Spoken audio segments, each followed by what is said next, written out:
On the defensive this evening is the Firearm Licensing Authority, FLA, following mounting calls in some quarters for the entire board to be sacked in the wake of a gun license scandal. The defense was made on RGR's Beyond the Headlines a short while ago. It came hours after the FLA seized several guns as part of an island-wide clampdown on delinquent firearm holders. More than 5,000 firearm holders are now in trouble as they failed to meet Saturday's deadline to register their weapons and pay licensing fees. It was the FLA board chairman Dennis Wright, board member Granville Gause, and CEO Shane Dalling who came to defend the actions of the Firearm Licensing Authority. The FLA is under pressure in the wake of claims that some of the people to whom gun licenses were granted are of questionable character.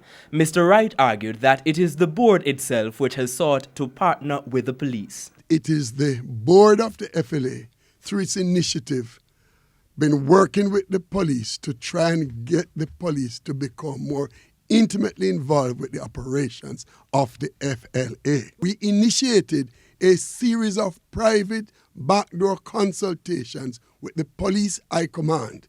We began with a letter to the Commissioner of Police requesting an urgent meeting with himself and senior members of his high command to explain to them the strategies that FLA was using in order to be able to ensure that this does not happen. On the weekend, the FLA Deputy Chairman Dennis Meadows said he would step aside to allow for a MOCA investigation. So we asked, why doesn't the entire board do the same? If we are of the view that we are doing what we are mandated to do, why should we resign? I'll go no further with you than to say in clear terms that MOCA has been asked to do X. MOCA is an independent agency geared for this type of job. So they come, they look at what the members ask and go beyond. But they don't report to you. I'm not asking them to report to me. But you're in place while they're investigating. Doesn't that create an inevitable conflict? No. The job of looking after the FLA continues.